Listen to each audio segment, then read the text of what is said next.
Okay, so basically what you're looking at here is my third world planer. This is something I came up with after doing some research online.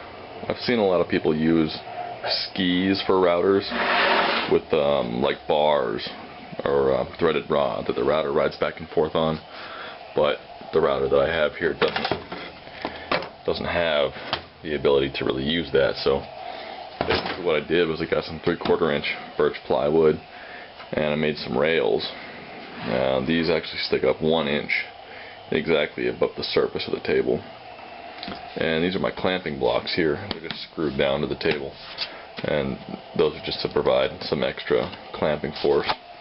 And I use a couple of wedges, so I put my piece of wood here and then drive the wedges together, and that clamps the piece of wood down real tight. And I shim one side of the board if I need to, and then the carriage goes on there like that. And I made some shims to go under here for slightly different sized pieces because my router doesn't have enough travel, and that can slide back and forth. And the router sits right inside there, and it can go left and right and back and forth. And then with the depth adjustment on the router, of course, I can get very accurate depth of cut. Okay, so this here is a rough cut piece of soft maple. You can see it's a little bit lighter inside there. So if I was going to be planing this piece, you can see it's cupped a little bit, so I would put that face down.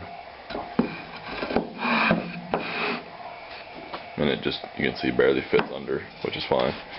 And it's got a little rock to it, so I'd shim probably that end down there, drive the wedges in, and then it would be clamped in tightly.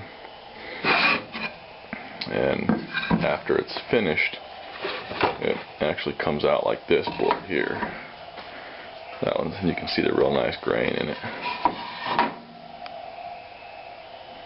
And I plane both the top and bottom faces, and then I joint it on the table saw, and then rip it to get the other one.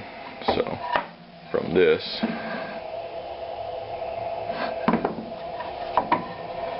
to that, comes out real nice. And you can see, I mean, that top face, it's pretty darn flat, true, perpendicular, square. And here's the table saw. The table saw started out just the saw and this aluminum top, but it wasn't a big enough top, so I got some 3/4 inch birch plywood and I made a bigger top for it. So now it's 23 1/4 deep by 42 1/4 wide.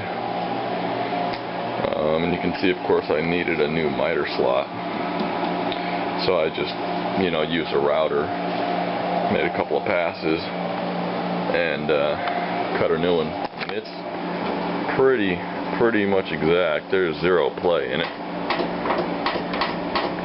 Got one of these Freud Diablo 10-inch 50-tooth combo blades, and it works pretty darn good. It's a nice clean cut, ripping and cross-cutting. I mean, if you got everything squared up nice when you make the cut, it is a glue-ready joint. Just drop it back down there for safety. I like to keep it down.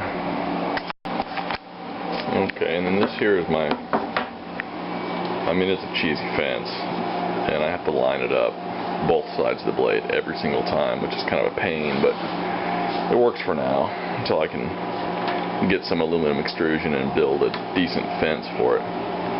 It'll work.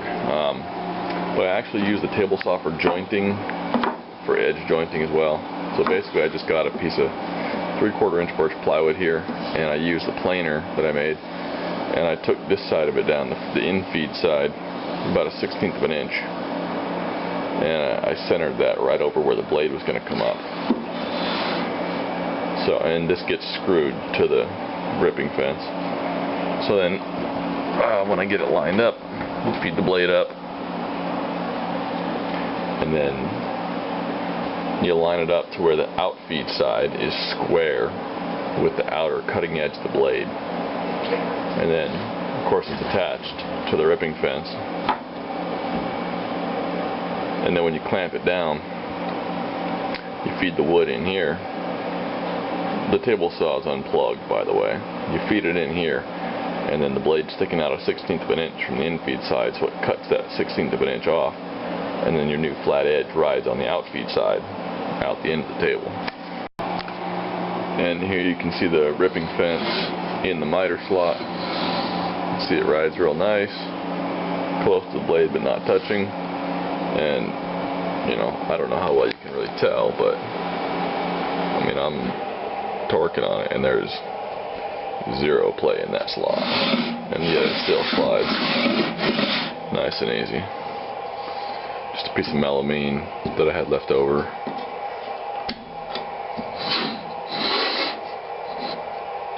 I'll have to square it up again now, but that's alright.